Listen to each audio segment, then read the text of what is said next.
Hi friend, this is Vipin. Welcome to Guruji maker. आशा करते हैं आप लोग बहुत अच्छे होंगे। तो फ्रेंड, हम सीटेट का 14वां वीडियो यहाँ पे आपको दे रहे हैं। इससे पहले हमने 13 वीडियो आपको दिया है। अगर आप उसको देखते हैं तो मैं आपको भरोसा दिलाता हूँ जो 15 नंबर कंटेंट का आता है उसमें 10 नंबर आपके आसानी से आ जाएंगे। और आज अगर हम बात करें तो ये आखिरी वीडियो होगा वर्ड प्रॉब्लम का। इसके बाद हम सिर्फ और सिर्फ प्रैक्टिस करेंगे।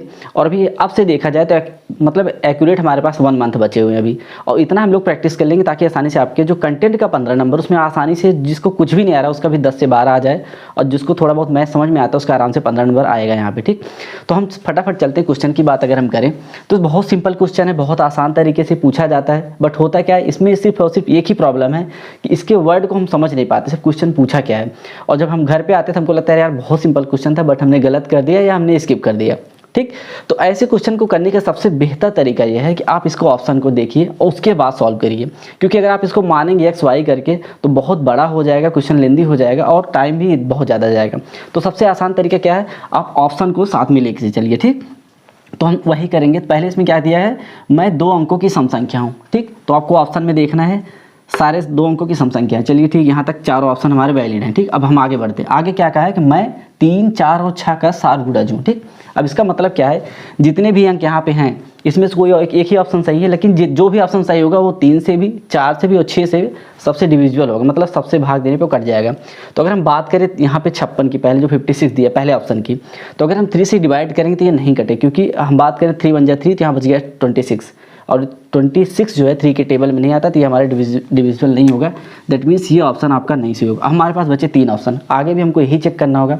तो हम क्या करेंगे, इसको 24 को 3 से भाग देंगे, कट जाएगा। 4 से देंगे, कट जाएगा। 6 से देंगे, कट जाएगा।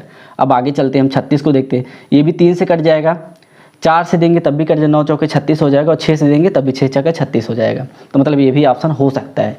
तीसरे ऑप्शन की बात करें, चौथे ऑप्शन की, तो यहाँ क्या 48 है, ये 3 से कट जाएगा क्योंकि 16 3 48 होता है। 4 की बात करें तो ये भी कट जाएगा क्योंकि 12 चौके 48 होता है। और 6 की बात करें तो क्या हो जाएगा 8 6 48, मतलब ये तीनों ऑप्शन अभी हो सकते हैं। अब हम आगे चलते हैं। इसमें क्या कहा है, मेरे कुल 9 गुणनखंड हैं। अब इन तीनों में जिनके 9 गुणनखंड होंगे वही ऑप्शन आपका सही माना जाएगा। ठीक, तो सबसे पहले हम देखते हैं, अभी इसके पहले मतलब जो हमने पहले या दूसरी वीडियो में शायद कुल गुणनखंडों को बताया कि अगर आपके पास कोई नंबर दे दिया 100 या समथिंग करके, तो उसके कुल गुणनखंड निकालने हो तो उसका तरीका क्या है। ठीक, तो उसको अब हम फिर से नहीं बताएंगे, बस हम क्वेश्चन को लेते हैं। तो पहले हम 24 ले रहे हैं और हम चेक करते हैं क्या इसके कुल 9 गुणनखंड हैं। ठीक, तो इसका गुणनखंड करने का तरीका क्या है, 2 × 2 4, 8 × 3 24 हो गया। ठीक, तो हम क्या करते थे, कुल गुणनखंड निकालने के लिए पहले इसको पावर में कन्वर्ट कर देते थे। अभी तक कोई किसी को दिक्कत नहीं होनी चाहिए, क्योंकि क्या हमने किया है, 2 पावर ये 3 टाइम्स है तो इसका पावर 3 कर दिया, 1 टाइम्स है इसका पावर 1 कर दिया। अब हमको कुल गुणनखंड निकालने के सिर्फ यहाँ पे एक ट्रिक यूज करना है या समझना है आपको कि हर एक के पावर में 1 ऐड कर देना है। तो इसका पावर 3 था तो इसमें 1 ऐड कर देंगे और इसका मल्टीप्लाई कर देंगे इससे 1 + 1 से। ठीक, तो क्या हो गया, ये 4 × 2 हो गया, मतलब 8 हो गया। तो हमारे पास कुल गुणनखंड 9 होना चाहिए, बट इसमें 24 में 8 आ रहा है। दैट मीन्स ये ऑप्शन आपका गलत होगा। अब थोड़ा सा और हम आगे बढ़ते हैं, 36 में भी ये देखना पड़ेगा, ये बार बार चेक करना पड़ेगा, बट अगर आप क्वेश्चन किए रहेंगे तो बहुत आसानी से जल्दी से आप कर लेंगे। ठीक, 36 की अगर हम बात करें तो क्या हो जाएगा, 2 दूनी 4, 3 12, 3 36। ठीक, ये हो गया। इसको अगर हम सॉल्व करें तो क्या लिख सकते हैं, 2 पावर 2 × 3 पावर 2। अब फिर से अगर कुल गुणनखंड निकालना तो क्या करेंगे, हम पावर में 1 ऐड कर देते हैं। हमने ये पिछले वीडियो में बताया था। ठीक, ये हो गया। इसमें भी 1 ऐड किया, इसमें भी 1 ऐड किया, जो भी है मल्टीप्लाई कर दिया, क्या हो गया, 3 × 3 = 9। अब इसमें 9 आ गया, तो इसमें क्या कहा था, मेरे कुल 9 गुणनखंड है। दैट मीन्स आपका ऑप्शन 36 सही हो जाएगा। ठीक, आपका क्वेश्चन सॉल्व हो चुका है। बट अगर आप क्रॉस चेक करना चाह रहे हैं 48 है कि नहीं, क्योंकि इसमें ये भी वैलिड था, ये भी वैलिड था, बस ये चेक करना है, तो इसमें 48 को भी आप चेक कर लीजिए। बहुत आसान तरीके, 48 को अगर आप करना चाहें तो क्या हो जाएगा, 2 दूनी 4, दूनी 8, दूनी 16, 3 48। ठीक, इसको क्या लिख सकते हैं, 2 पावर 4 × 3 पावर 1। ठीक, अब फिर से कुल गुणनखंड निकालने के लिए हम क्या करते हैं, पावर में 1 ऐड करते हैं, उसका मल्टीप्लाई कर देते हैं। इसके पावर में 1 ऐड करेंगे तो क्या हो जाएगा, 5 × 2 = 10। दैट मीन्स आपका ये ऑप्शन गलत हो गया। तो हमारा कौन सा ऑप्शन इसमें हो गया, 36। बहुत आसान तरीका है, बट सिर्फ और सिर्फ आपको देखना है कि ये कहे का क्या रहा है, और दूसरा आपको ये फॉलो करना है कि आप ऑप्शन मेथड से ही जाइए, क्योंकि अगर आप x y मान के लगाएंगे तो क्वेश्चन बहुत लेंदी और बहुत बड़ा हो जाएगा। ठीक, आई थिंक चीज़ें समझ में आई होंगी आपको। दूसरे क्वेश्चन की तरफ हम बढ़ते हैं, ऐसे ही क्वेश्चन जो एग्जाम में आपके आए हैं। ठीक, ये सारे वर्ड प्रॉब्लम बहुत आसान होते हैं, बट होता क्या है हमारे पास टाइम बहुत कम रहता है तो हम नहीं कर पाते, या हमसे छूट जाता है कि समझ नहीं आ रहा कि पूछा क्या है। अब ऐसे ही एक यहाँ पे कहा है कि मैं एक 2 अंकों की संख्या हूँ, मैं 2 अंकों की, थोड़ा सा क्वेश्चन लिखने में टाइम लगेगा, 2 अंकों की संख्या हूँ, मैं 2 अंकों की संख्या हूँ। उसके बाद ये कहा है कि दहाई के स्थान पर अंक, दहाई के स्थान पर अंक और इकाई के स्थान पर अंक, इकाई के स्थान पर अंक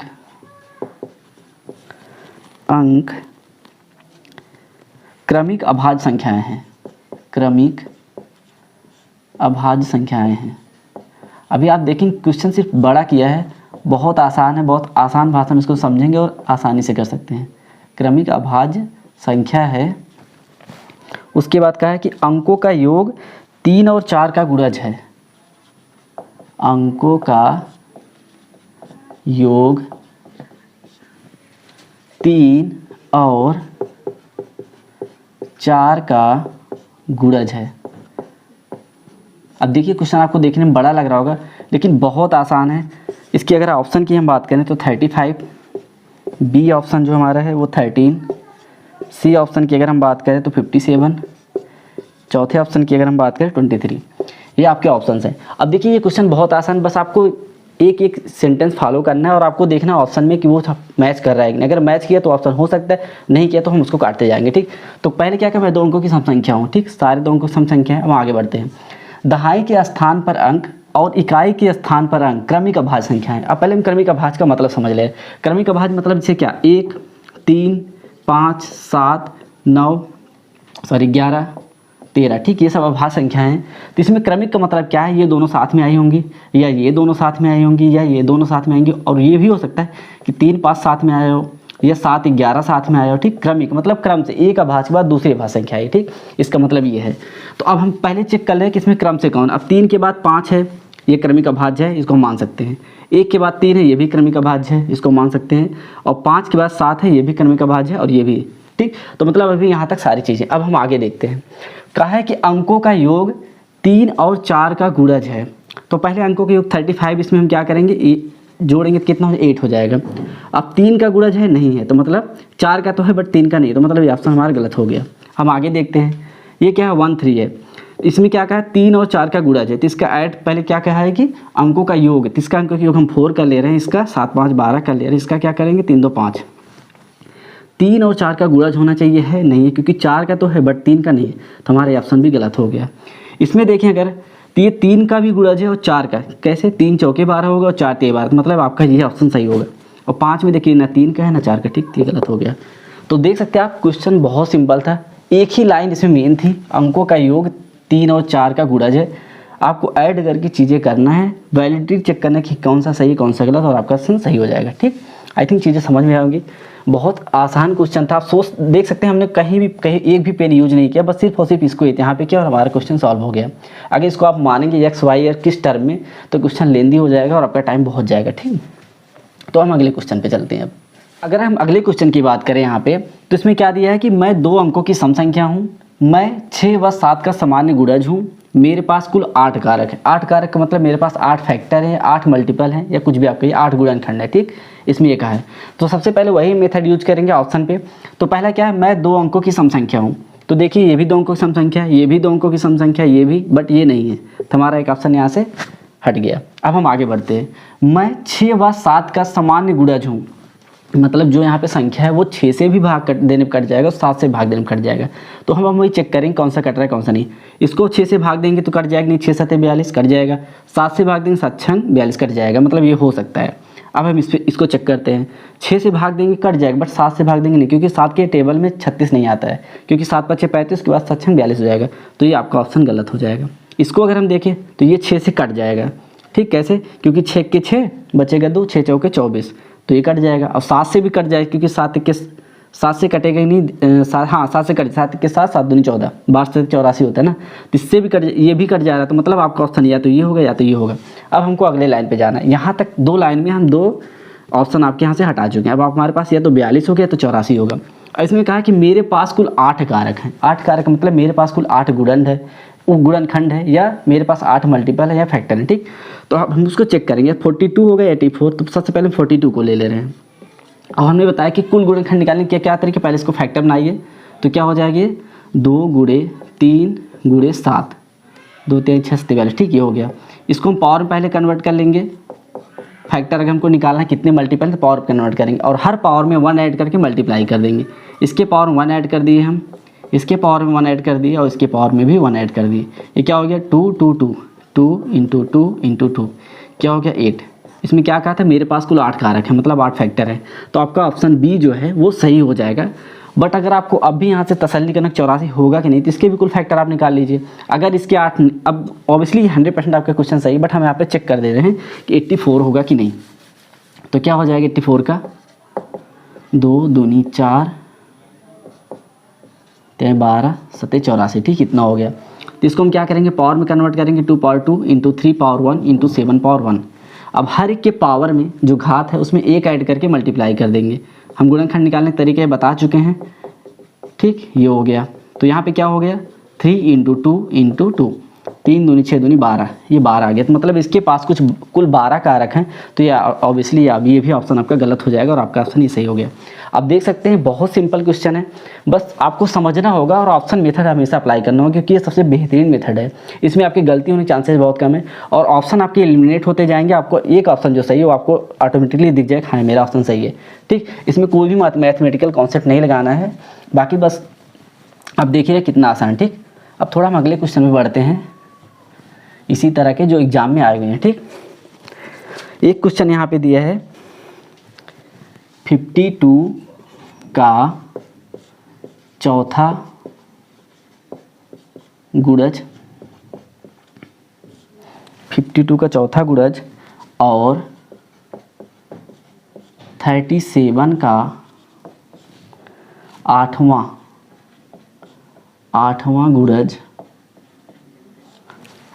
गुणज जोड़ें, ठीक। इसको जोड़ना है। उसके बाद क्या कहा है कि प्राप्त मान से 700 कम है,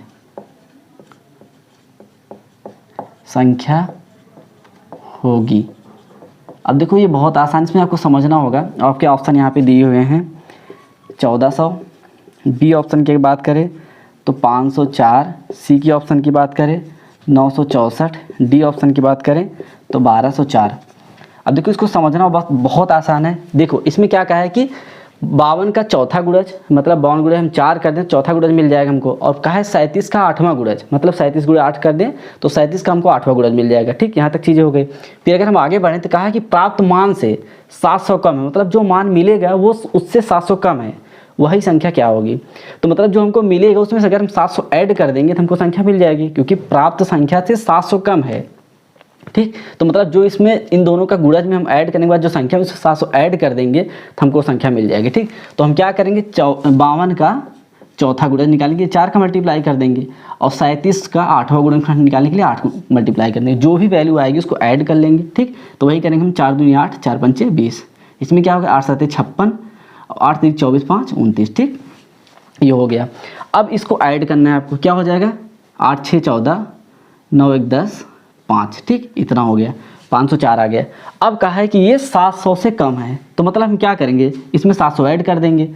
संख्या हमको पूछा ना कि प्राप्त मान से 700 कम है, मतलब जो संख्या है वो प्राप्त मान से 700 कम है, तो हम क्या करें इसमें 700 ऐड कर देंगे। कितना आ गया 4 0, मतलब 1204। आपका ऑप्शन डी सही हो गया। क्वेश्चन बहुत आसान था, बस आपको यहाँ समझना कि 52 का चौथा गुणज हमारा क्या हो जाएगा, 52 गुणे 4 कर देंगे, 37 का 8वां गुणज 37 गुणे 8 कर देंगे। जो भी मान प्राप्त है उसमें 700 से कम है, ठीक, 700 उसमें से कम है, तो हम उसमें 700 ऐड कर देंगे तो हमको रियल वैल्यू मिल जाएगी। रियल वैल्यू हमारी कितनी है 1204, ठीक। आई थिंक चीज़ें समझ में आएंगी। क्वेश्चन बहुत आसान है, बस आपको थोड़ा सा देखना है कि क्या पूछा है, और परेशान, क्योंकि ऐसे क्वेश्चन देख के हम आगे बढ़ जाते हैं कि अरे यार पता नहीं क्या पूछा है, क्वेश्चन बड़ा है कि छोटा है, हम घबरा जाते हैं। अब देखिए यहाँ पे क्वेश्चन बहुत आसान पूछा है, 12 और 16 का न्यूनतम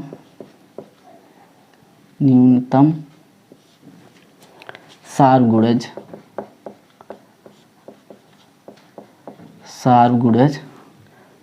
इंटू 10 और 15 का न्यूनतम सारगुणज।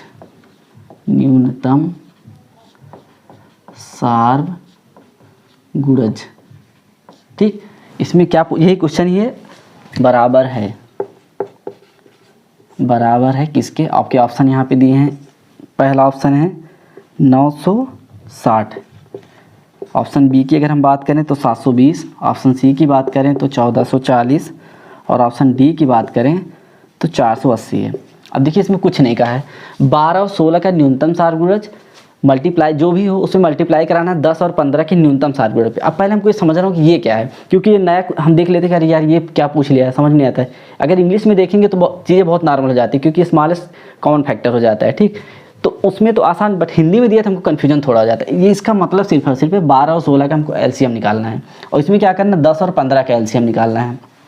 ठीक, तो एलसीएम निकालने क्या करेंगे, इसको दोनों का हम बचपन से जो करते आ रहे हैं वही करेंगे, ज़्यादा इसमें कुछ नहीं करना है। क्या हो जाएगा, ये 2 8 जा हो जाएगा। देखिए इसको हम थोड़ा सा अगर चाहें तो यहाँ से इस क्वेश्चन थोड़ा आसान कर सकते हैं। जैसे 12 और 16 है तो ये भी 4 से कटेगी, ये भी 4, तो हम पहले 4 से शुरू कर देते हैं। तो क्या हो जाएगा, 4 3 12, 4 चौके 16। ठीक, अभी हम क्या करेंगे, ये 3 से कट जाएगा, हमारे पास बचा क्या 4, और ये 4 से कट गया।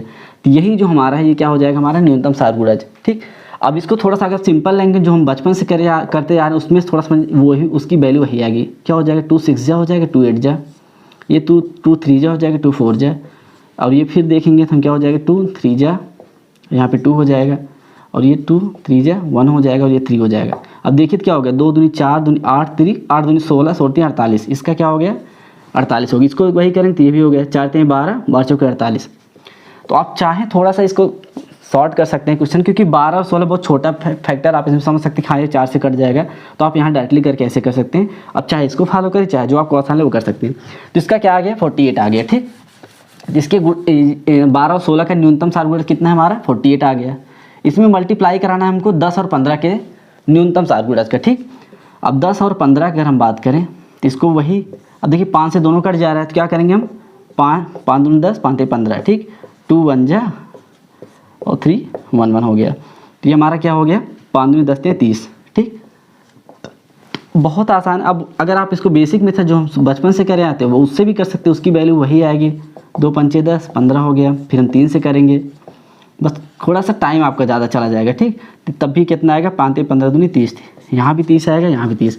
आपको जो मेथड लगे वो कर सकते हैं। अब यहाँ से आप मल्टीप्लाई करा लीजिए। अब देखिए इसका डायरेक्टली 0 यहाँ पहले लिख दीजिए, और 3 का मल्टीप्लाई 48 में कर दीजिए, तब आसान हो जाएगा आपका। कितना हो जाएगा, 2 8 3 8 24, और 3 जो के 12 2 14। तो आपका ऑप्शन कौन सा सही हो गया, तीसरा, 1440। बहुत आसान था पहला तरीका होगा। अगर थोड़ा सा आप इसमें और समझना चाहें, एक और तरीका हम यहाँ पे बता दे रहे हैं इसका न्यूनतम सारगुणज निकालने का। ठीक, जैसे अगर आपसे पूछ ले 12 और 16 का न्यूनतम सारगुणज निकालिए, ठीक है, एलसीएम निकालिए, तो आपको करना क्या है, इसमें से बड़ी वैल्यू लेना है और बड़ी वैल्यू को मल्टीप्लाई करते जाना है तब तक ताकि दोनों से कट जाए। अब देखिए अगर हम 16 दूनी 32 करें तो 16 से तो कट जाए, 12 से कट रहा है, नहीं कट रहा है। हम 16 48 कर दें तो 16 48 तो ऑब्वियसली कट रहा है, 12 चौक 48 कट गया, तो जिससे कट जाए वही हमारा एलसीएम होगा। ठीक, इसी तरह अगर हम 10 और 15 का देखें वहाँ भी आपको वही चीज़ क्योंकि हमने इसका निकाला 48, यहाँ से भी आप निकाल सकते हैं। अब देखिए 10 और 15 का दिया है, सॉरी 50 हमने दिया है, 15, तो बड़ी वैल्यू को आपको लेना है, उसका मल्टीप्लाई रिपीटेड टाइम करते जाना है। अगर हम 15 दूनी 30 करेंगे तो ये इससे भी कट जाएगा और 10 से भी कट जाए, जब दोनों से कट जाए तो वही हमारा क्या होगा, एलसीएम। तो यहाँ 30 आ गया, तो आप देख सकते हैं इसका 30। ठीक, तो 2-3 तरीके हम बताएं जो आपको सही लगे। सबसे बेस्ट मेथड ये होता है, थोड़ा सा अगर आप ध्यान देंगे तो ये चीज़ें बहुत आसान हो जाएंगी। ठीक, आई थिंक चीज़ें समझ में आएगी। अब हम आगे बढ़ते हैं।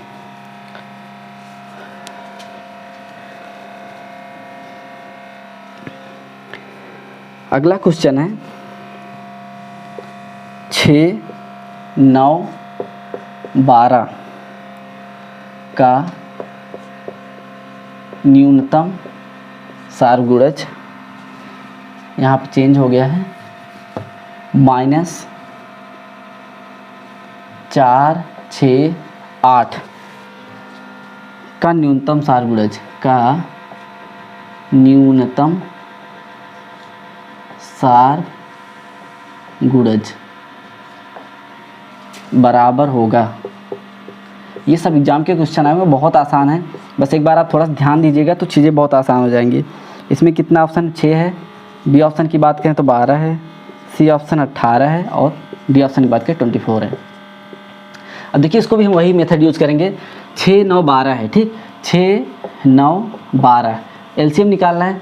तो सबसे बेसिक मेथड जो हम करते चले, अब देखिए 3 से सब कट जाएगा तो हम क्या करेंगे, 3 दूनी 6, 3 तिहाई 9, 3 चौके 12, ठीक। अब देखिए 2 से 2 1 जा, 3 जा, 2 जा हो गया, ठीक, 2 यहाँ 3 हो जाएगा, यहाँ 1, ये 3 हो गया। तो इसका कितना आ जाएगा, 3 दूनी 6, दूनी 12, 3 36, ठीक, 3 दूनी 6, दूनी 12, 3 36, ठीक, 36 आ गया। तो इसका न्यूनतम सारगुणज हमको 36 पता चल गया। अब इसका हम निकाल ले रहे हैं 4, 6 और 8 का। वही मेथड क्या करेंगे, पहले हम 2 से कर दे रहे हैं, 2 2 जा 4, 2 3 जा 2 4 जा, ठीक, फिर 2 1 जा 3 जा 2 जा 2 1 3 1 और यहाँ पे 3 हो गया। कितना आ गया, 3 दूनी 6, दूनी 12, दूनी 24, कितना आ गया हमारे 24। तो ये 36 आ गया, ये 24 आ गया। अब इसमें सिर्फ आपको वैल्यू पुट करना, आपका आंसर आ जाएगा। अब देखिए कितना आसान है, यहाँ क्या करेंगे, 36 माइनस 24, कितना आपके पास आ जाएगा यहाँ पे 6 6 12। अब देखिए कितना आसान क्वेश्चन था, बहुत आसान तरीके से आप कर सकते हैं। अगर इस क्वेश्चन को थोड़ा और आसान भाषा में आप समझना चाहें तो हमने क्या बताया था, सबसे बड़े फैक्टर को लेना है एलसीएम निकालने के लिए, उसका मल्टीप्लाई तब तक कराना ताकि जो बची हुई संख्या उससे कट ना जाए। अगर हम 12 को ले रहे हैं यहाँ पे, तो अगर हम 12 दूनी 24 कर दें पहले, ठीक, बस मैं समझा रहा हूँ, अगर आपको सही लगे तो करिए, अदरवाइज छोड़ दीजिएगा। 12 दूनी 24 तो 6 से 24 कट जाएगा, बट 9 से नहीं कटेगा। हम अगले पे चलते हैं, 12 36 कर दे रहे हैं। अब देखिए 9 से कट जाएगा, 9 चौके 36 और 6 चाक 36, तो 36 हो गया, जो कि हमारे यहाँ पे है। तो सबसे बेहद और आसान तरीका है कि आप बड़े फैक्टर को लीजिए, उसका रिपीटेड टाइम मल्टीप्लाई तब तक कीजिए जब तक दोनों जो भी बची संख्याओं से कट ना जाए, ठीक। इसमें भी वही हम देख ले रहे हैं। अब यहाँ पे सबसे बड़ी संख्या क्या 8 है, ठीक, तो हम 8 को मतलब रिपीटेड मल्टीप्लाई करें कितना 16 आएगा, 8 दूनी 16, तो 4 से तो कट जाएगा बट 6 से नहीं कटेगा। हम अगला चलते हैं, 8 3 24 कर ले रहे हैं, तो देखो 6 चौके 24, 4 6 24, 24 आ गया, ठीक। तो यहाँ पे हमारा आया हुआ है। तो आप ये सबसे बेहद और आसान तरीका, अगर आप चाहें तो एग्जाम ये भी यूज़ कर सकते हो, अदरवाइज ये तो हमें पता ही है, ठीक। आई थिंक आपको चीज़ें समझ में आई होंगी। अब हम चलते हैं अगले क्वेश्चन पे। अब आप देख रहे होंगे ये क्वेश्चन बहुत सिंपल होता है, बस हमको समझना होता है इसका वर्ड इसने पूछा क्या है। क्वेश्चन अगर हम ये समझ गए कि पूछा क्या है तो ऐसे क्वेश्चन को दम नहीं होता है, ठीक। अगले क्वेश्चन की अगर हम बात करें तो यहाँ पे दिया है 5 10 35, 5 10 और 35 के सबसे छोटे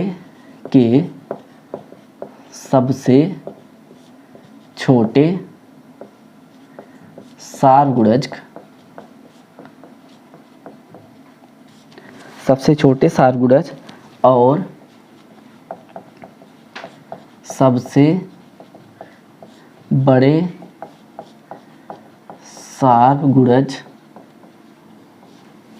सबसे बड़े सारगुणज का अंतर। अब देखिए ये क्वेश्चन बहुत आसान है, अगर आप चाहें तो इसको आप आसानी से कर सकते हैं, बट मैं आपको बता दे रहा हूँ, ठीक। इसके ऑप्शन की अगर हम बात करें तो पहला ऑप्शन 30 है, दूसरा ऑप्शन की बात करें तो 35 है, तीसरे ऑप्शन की बात करें 65 है और फोर्थ ऑप्शन हमारा 70 है, ठीक। ये हमारे ऑप्शन है। अब देखिए बहुत सिंपल है, अगर 5 10 और 35 का हमने क्या किया है कि सबसे छोटे सारगुणज जो हम पहले निकालते चले, मतलब एलसीएम निकालना है, फिर क्या कहा है सबसे बड़े तो मतलब एचसीएफ निकालना है, एक बार इसका एलसीएम एक बार इसका एचसीएफ, ठीक। तो हमको ये करना है। अब देखिए 5 10 35, तो अगर हम बेसिक मेथड यूज करें तो जो हम आपको बताएं उससे कर सकते हैं। क्या होगा, 5 सब में कॉमन, हम पहले 5 से कर देंगे, ठीक। 5 दूनी 10 सॉरी 5 1 5 और यहाँ 5 दूनी 10, 5 7 35, ठीक। अब यही हो जाएगा हमारे पास जो बचा 2 और 7 हो गया, तो कितना हो गया 5 10 7 70 आ गया, ठीक। कितना हो गया, ये क्या हमारा क्या हो गया, ये हमारा हो गया एलसीएम। अब इसके एचसीएफ की हम बात करें 5 10 और 35 की, 30 का क्या होगा 5 × 1 कर सकते हैं, ये 1 × 2 × 5 हो जाएगा, ये क्या हो जाएगा 1 × 5 × 7। अब देखा जाए सब में जो कॉमन होता है हमारा वही एचसीएफ होता है, और तीनों में क्या कॉमन है 5, तो इसका एचसीएफ कितना आ गया इसी संख्या का 5 हो गया।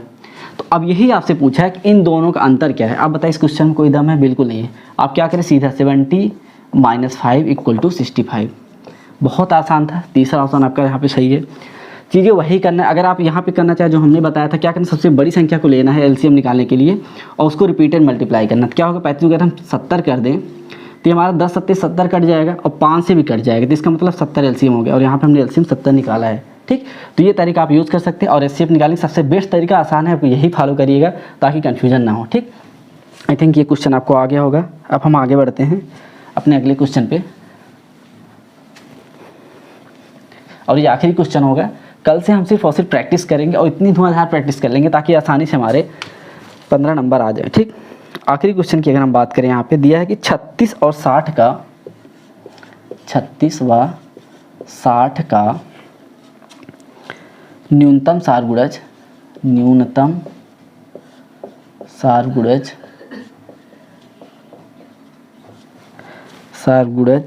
ऐसे दिया है, प्लस 18 और 45 का 18 व 45 का सबसे बड़ा सारगुणज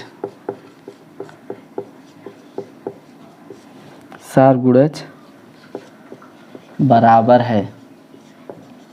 ठीक, ये आपका क्वेश्चन है। इसमें भी वही एलसीएम और एचसीएफ पूछा है, बहुत आसान है। क्या करना, 30 और 60 का आपको एलसीएम निकालना है, 18 और 45 का एचसीएफ निकालना है, दोनों की वैल्यू को ऐड कर देना है, जो आपका ऑप्शन होगा वही सही हो जाएगा। और ऑप्शन की अगर हम बात करें तो पहला ऑप्शन आपका 20, दूसरे ऑप्शन की बात करें तो यहाँ हो जाएगा 30, तीसरे ऑप्शन की बात करें 10 और चौथे ऑप्शन की अगर हम बात करें यहाँ पे तो 40 है।